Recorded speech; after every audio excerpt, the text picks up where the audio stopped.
Page 61, theme from Swan Lake, a very famous ballet by Tchaikovsky. This is a famous melody from it. A theme, remember, is part of a melody. Is a theme or a melody? Let's look this over because it can get a bit tricky. It's about a page long of music. It's longer than that, but a page of music to learn. Treble and bass clef signs, one sharp in the key signature, so it's either in the key of G major or E minor. If I look at the end, in the end you got to find the fine, because that's where it ends. It's the first measure of the third line. You're here. We're actually in E minor here. That's an E minor chord. I mean, we're only using each note. We're not using the B, but it's still an E minor chord. However, do the scales for both. Do the G major scale and the E minor scale, one octave up and down. Just get used to it. Get used to that F sharp in there. And 4/4 time signature. We'll take it one hand at a time because I want to make sure the fingering works and everything. So right hand, you're starting here, and we have an E coming up. So we're sort of here. It's 1 and 2 and 1 and 2 and 3. And then what? Second fifth. Just come down a little bit. And then 4. We're in this position. And then reach up a little bit, 4th, and do it again. Okay. Third line down, you're here. And then going on after the double bars, it's going to be thumb. It's a repeated note, it's okay. They want 2. No. That's a poor fingering, right? You're not going to go from 4 to 2. I want to connect all of this. I know the phrasing is different. I don't care. I want to connect everything. So we're going to sort of like a scale. Thumb on the A, and then you're there. Maybe it's an error in the music and they just didn't put in the 1 on the A, but that should be a 1 there.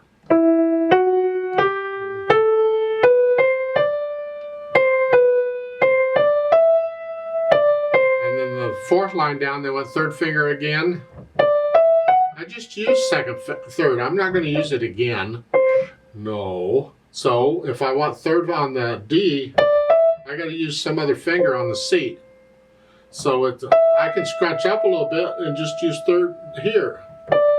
See, I can use 3rd finger on the 1st D, and I'm okay. So 1, 2, 3. And then cross over.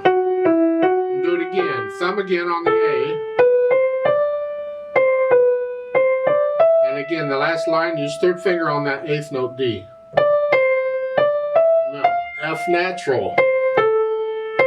And going on, the last measure, well, the next to the last measure of the last beat there. I want to prepare for the F sharp, so I'm going to use 4th finger on the F natural. Here. So the last 2 measures at the bottom. 1 and 2 and 3, and then reach up 4, 2, 4. And then you'd go back to the top. And they give you in the last measure, they give you the sharp sign in parentheses. Remember, that's a courtesy sign. It's there to make it clear that it's an F sharp. Technically, it doesn't need to be there. It's an F sharp anyway, because the natural sign in the previous measure is only good for that measure. So it's good for those Fs, but once across the bar line, it goes away. But it's good to be clear, so they put in the F sharp. Left hand. Then just broken chord. They want thumb again? No. Unless there's some notes down here you gotta reach, there's no reason to use thumb on that last note of the 1st line. Just stay where you are. And reach down, little finger, just 1 note. So use 3rd. And then reach down. And I do a 4. See, there's different styles of fingering. And typically, when I have little finger involved, and the next note is within a distance of every other note, next to it or next to it there, I will use 4th finger typically, and I save these other fingers for the other things. And some pieces you need them. So I mean, it's more comfortable to use 3rd in this case, but in this measure I got 4 notes. If I do that, I'm out of place. I need the C. So I can do that and reach up. But out of habit, I just use fourth. You can use third if you want. I use four. I'm talking about the second line, first measure. 4. And at the end of the second line, again, use third finger, not thumb. Here. Third, here, and then reach down. Yeah. Now, during the rest, you can come down. 1, 2, 4. 1 and 2 and 1 and 2. Because the F sharp's in the key signature now. And then during the rest, come down. And then up here. I did 4 on the F sharp. And then reach down, 2. This way we're in position for what's coming.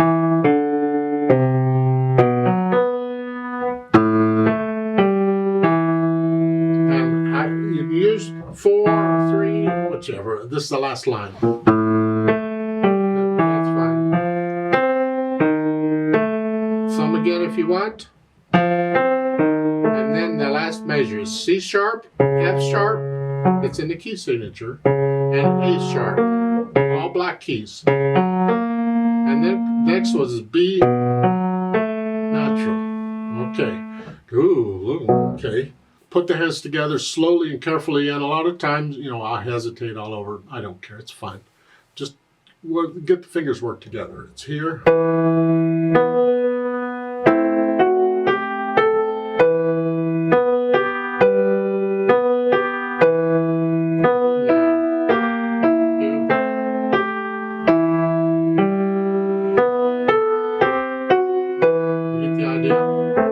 You put the hands together, then go back over it a few hundred times or whatever and slowly work out the hesitations. So it's a steady beat. Once I do that, I'll think about the articulation. And here, it's fairly connected. You can lift up for the phrasing in the right hand. The left hand, I suggest you try and connect it. So even though I'm going to lift up in the right hand, I'm going to connect the left if I can. Now, a lot of these curved lines in the right hand are not phrases, they're slurs. Remember the difference between a phrase and a slur. A phrase is a musical sentence or a musical thought. You generally lift up before and after a phrase. Like in a sentence, there's a little bit of silence between sentences. Well, same thing here. But you don't always connect the notes within a phrase because you can have staccato notes in the middle of a sentence. Well, a slur, you connect all the notes in the slur, but you don't necessarily lift up before or after a slur. It depends on the music. Here,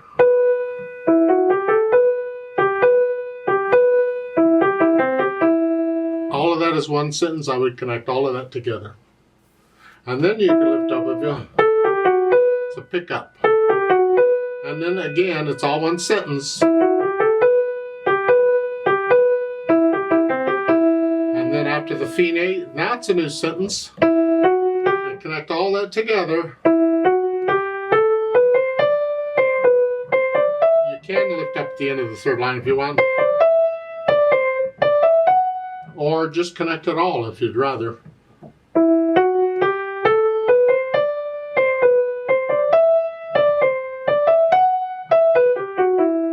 Here. However, in the fourth line down, second measure,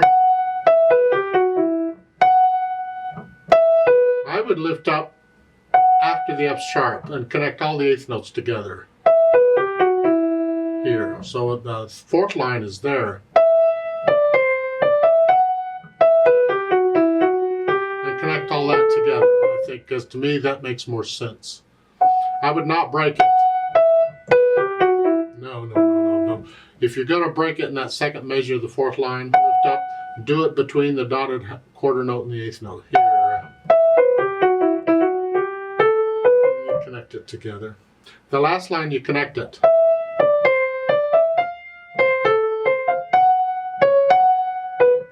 Yeah, connect all that together.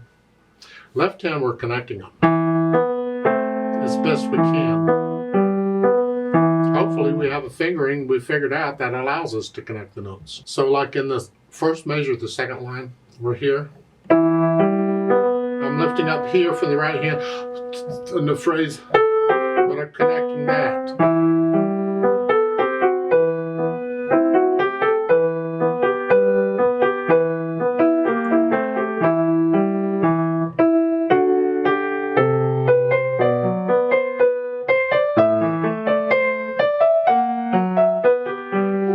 the fourth line down, saying you can connect all that together if you want to.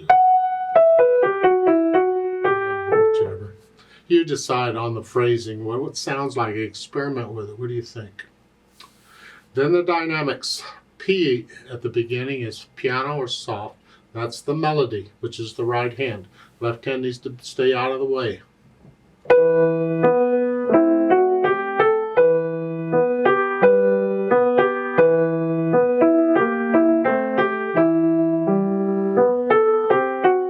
The third line down, after the fine, you go up a little bit to moderately soft. Mezzo piano. You get there.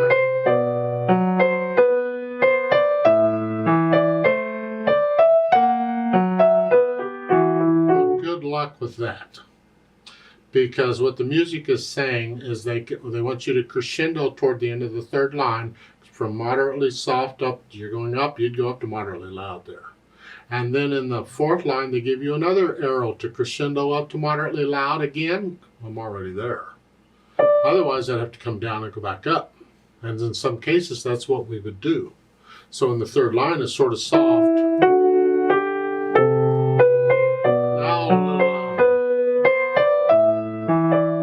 Then I'd come back down. Then I'd go back up.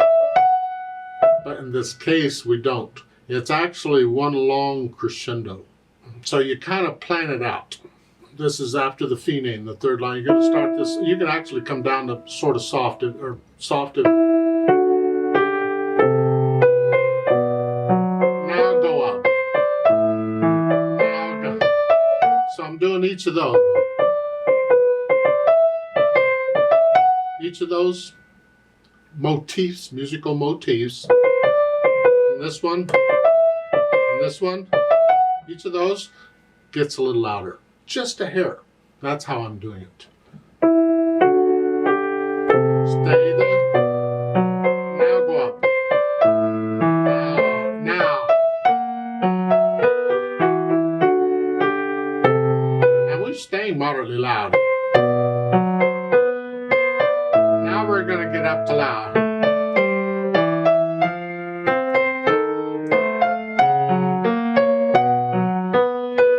And then go back to the beginning, the DC, go back to the beginning, we're soft again.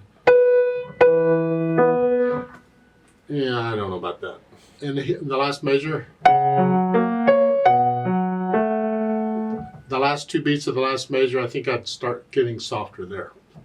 So I'm loud in the last measure. Now a little softer. Now soft, or sort of soft. And so when I go back to the beginning, I'm soft and it's not abrupt, because I don't want it to be abrupt. No, I'm kind of coming down to it. So I'm using one or two beats to kind of diminuendo down to the soft. That's interpretation. See, the music doesn't tell you everything. You have to kind of figure it out. What feels right? Speed, andante, well, just a nice leisure stroll type. 1, 2. 1, 2. You're just kind of strolling along, not really going anywhere. Just enjoy yourself. Now, in between the lines up at the top, after the P, there's a word espressivo. That means expressively, as if you couldn't have figured that out on your own. But that's part of interpreting the music. After you get the mechanics out of the way and you're comfortable with the notes and the rhythms and the fingering and all, and you get into the music, you express the music. That's interpretation. That's what I've been trying to get you to do for a while. Express the music. Feel the natural accents.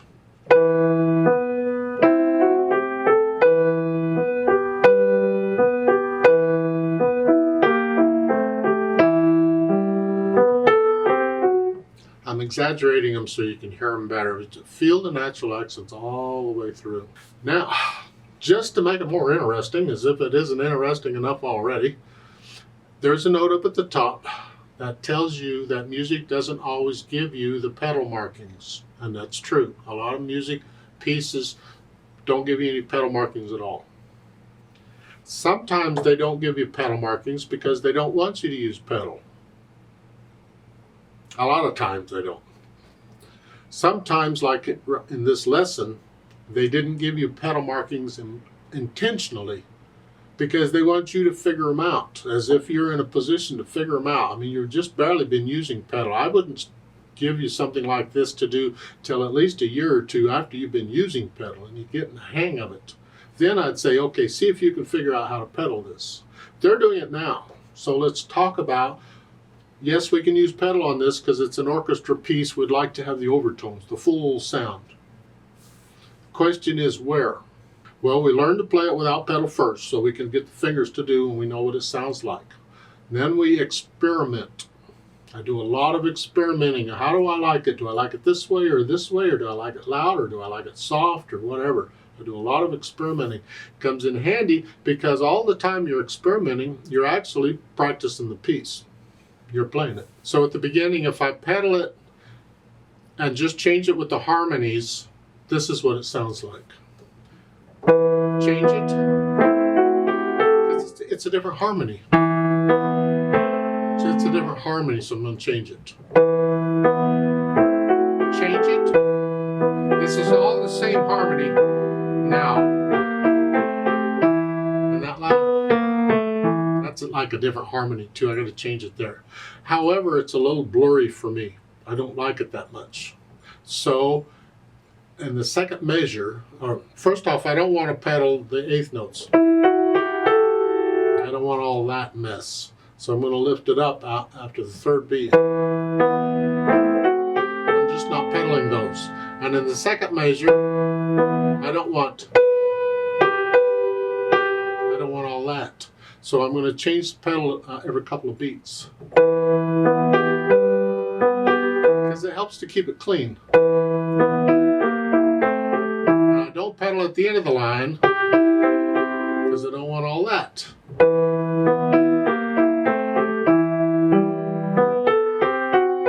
So pretty much when I get the eighth notes, I lift up. I don't smear them. Now on the third line down here, lift up. It's a new phrase, lift the pedal, and then this. It's too blurry for me. So I think in this case, what I'm going to do is just reinforce the natural accents, because that's another thing we use pedal for. The first and third beat, I'm going to pedal those beats, and that's it. Here, after here, here. That's all I'm doing. I don't really need to pedal it at all, but I can.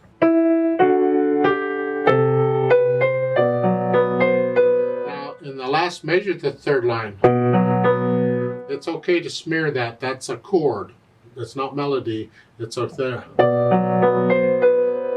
But lift it up for the eighth notes. And actually, I'm going to lift it up with the B. I have to hold the left hand down. It's a half note. Here. That cleans it out. And then same thing in the fourth line.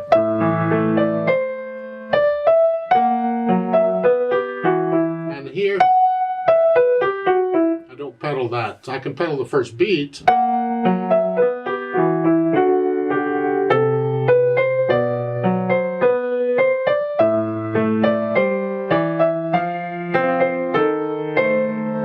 At the end, pedal that, change, and then change.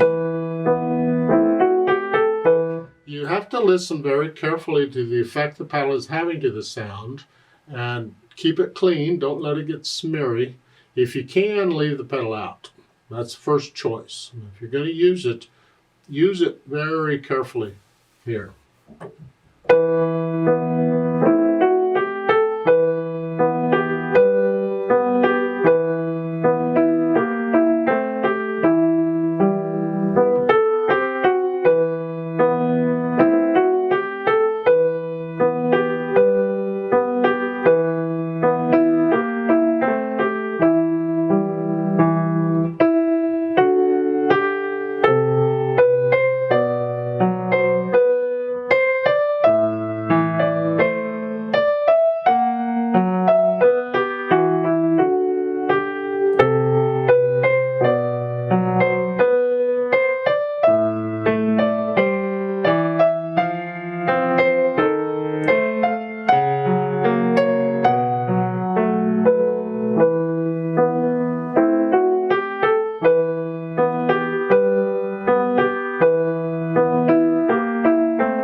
I didn't talk about the roadmap. When did we go where?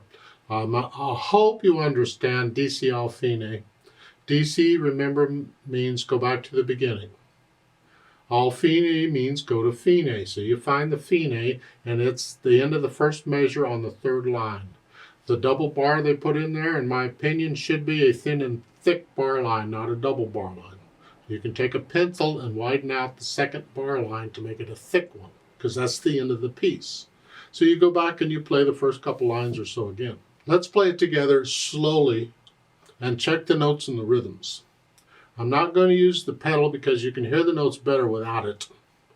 I'll give us 4 counts. I'm not going to do louds and softs, I'm just playing the notes. But we will do the DC al fine and all that. 1, 2, ready, go.